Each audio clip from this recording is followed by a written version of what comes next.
नमस्कार, स्वागत है आपका द फोर्थ स्टेज यूट्यूब मंच पर। मेरा नाम है रविंद्र सिंह शोरान। हरियाणा के रोहतक में आज आईएनएलडी इंडियन नेशनल लोकदल की एक रैली हुई। चौधरी देवीलाल के जन्मदिन के उपलक्ष्य में। आज उनका 112वां जन्मदिन है। देश के पूर्व उप प्रधानमंत्री हैं, साथ ही हैं हरियाणा के पूर्व मुख्यमंत्री। उनके जन्मदिन पर आईएनएलडी हमेशा ये रैली 25 सितंबर को करती रही। आज भी की गई। रैली में भीड़ के हिसाब से जो मीडिया रिपोर्ट्स हैं, वो कह रही हैं कि रैली बड़ी थी, काफी लोग उस रैली में आए। अब रैली का सही अंदाजा लगाना कि उसमें कितनी भीड़ थी और कितनी देर तक थी, उनमें कितने लोग अपनी मर्जी से आए थे, कितने अपनी मर्जी से नहीं आए थे, तमाम सवाल खड़े किए जा सकते हैं। लेकिन मीडिया रिपोर्ट्स के हवाले से जो खबरें हैं वो ये हैं कि रैली बड़ी थी और काफी लोग रैली में आए थे। हालांकि रैलियों के लिहाज से चौटाला परिवार हमेशा बड़ी रैलियों के आयोजक के तौर पर जाना जाता है। हरियाणा के किसी भी हिस्से में रैली हो, लेकिन रैलियों को ऑर्गेनाइज करने में इस परिवार को हमेशा मजबूत मानते हैं। रैलियां जब भी होती हैं, किसी भी राजनीतिक दल की रैलियां होती हैं, तो हरियाणा में खासतौर पर देहात में उन रैलियों की चर्चा आमतौर पर की जाती है। जाहिर है इसकी चर्चा भी हो रही है। सवाल रैली में कौन कौन आया। रैली में आए जम्मू कश्मीर के उप मुख्यमंत्री सुरेंद्र चौधरी। रैली में आई के कविता, पूर्व मुख्यमंत्री केसीआर के चंद्रशेखर राव जो कि तेलंगाना के मुख्यमंत्री थे, उनकी बेटी जो सांसद थी मुख्य तौर पर, और सुखबीर सिंह बादल जो आप जानते हैं पंजाब के पूर्व उप मुख्यमंत्री हैं और अभी शिरोमणि अकाली दल के राष्ट्रीय अध्यक्ष हैं। मुख्य तौर पर ये लोग आए और संपत सिंह जो कांग्रेस के नेता हैं, उन्होंने भी इस रैली में शिरकत की। रैली में जो बातें कही गई वो राजनीतिक थी। चौधरी देवीलाल को श्रद्धांजलि दी गई, लेकिन राजनीतिक बातें भी कही गई। संपत सिंह जो कांग्रेस पार्टी के नेता हैं, उनका इस रैली में आने का मतलब नहीं समझ आया, वो इस रैली में क्यों आए। हो सकता है वो अपनी जो पुराना कृतज्ञता थी या उनकी जो कृतज्ञता है चौधरी देवीलाल के प्रति, उसके लिए आ गए हों, या फिर हो सकता है वो कांग्रेस में अब ना रहना चाहते हों। क्योंकि रैली के मंच से जो बातें की गई थी वो कांग्रेस के विरोध की भी थी और बीजेपी के विरोध की भी थी। तो जाहिर है इसके राजनीतिक मतलब तो निकाले जाएंगे। खैर, अकाली दल के अध्यक्ष सुखबीर सिंह बादल ने तमाम जो बातें कही वो कांग्रेस और आम आदमी पार्टी की जो सरकार है उसकी मुखालफत में कही। उन्होंने पंजाब की तमाम समस्याओं के लिए उस पार्टी को जिम्मेदार ठहराया।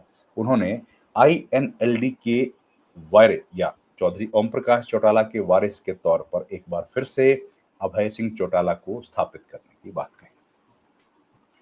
मुख्य वक्ता के तौर पर अभय चौटाला ने इस रैली में शिरकत की। उन्होंने अपना भाषण दिया।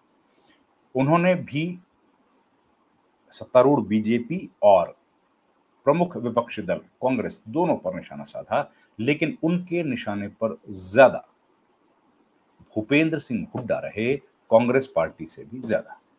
अब इस रैली पर लोगों की नजरें क्यों थी। देखिए, ये रैली रोहतक में की गई थी। रोहतक आप जानते हैं कि वही क्षेत्र है जहां से चौधरी देवीलाल लोकसभा का चुनाव जीते थे, 3 बार हारे थे। और ये इलाका भूपेंद्र हुड्डा के मुख्यमंत्री बनने से पहले देवीलाल और उनके परिवार का एक मजबूत गढ़ माना जाता रहा है।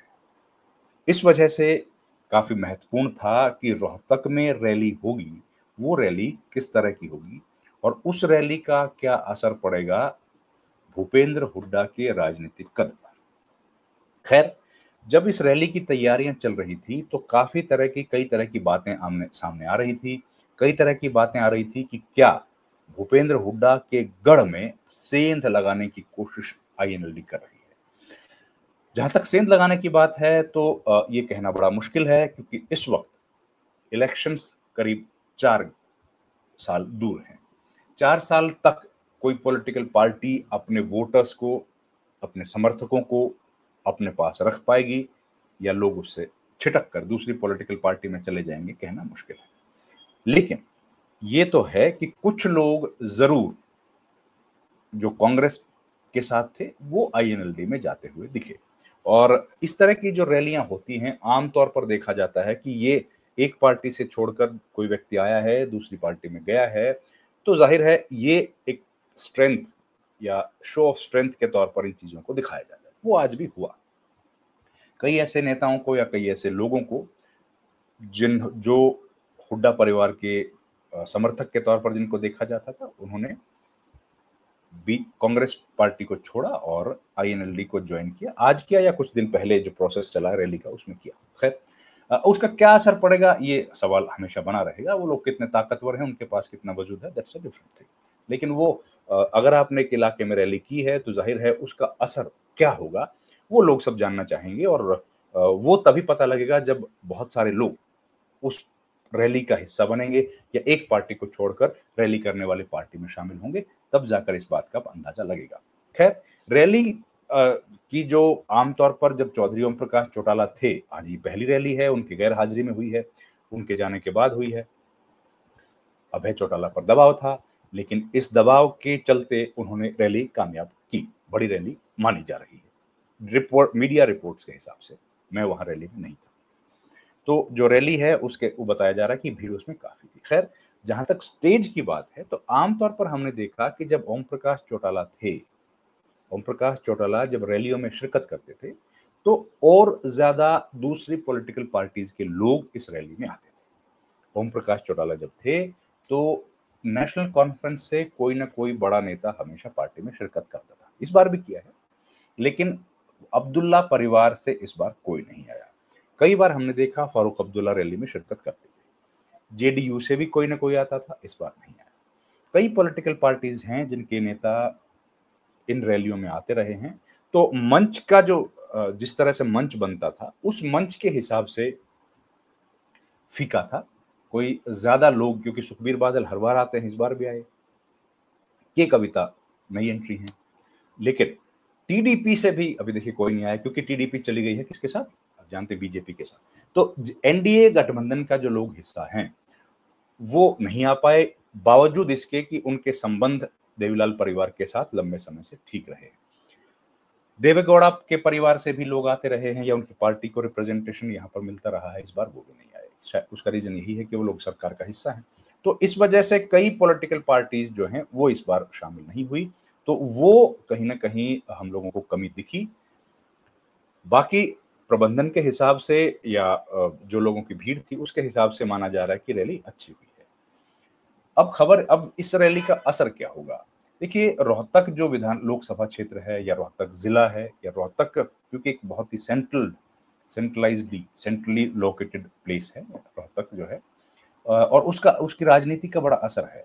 अब कांग्रेस पार्टी को ये माना जा रहा है कि कांग्रेस पार्टी के जो सबसे बड़े नेता हैं या जो पूर्व मुख्यमंत्री हैं और किलोई से जो विधायक हैं इस वक्त, गढ़ी सांपला किलोई उस विधानसभा क्षेत्र का पूरा नाम है, वो क्योंकि इस इलाके से हैं, उनका बेटा दीपेंद्र हुड्डा यहाँ से सांसद हैं, तो इसलिए ये उनके लिए एक प्रेस्टीज की जगह है।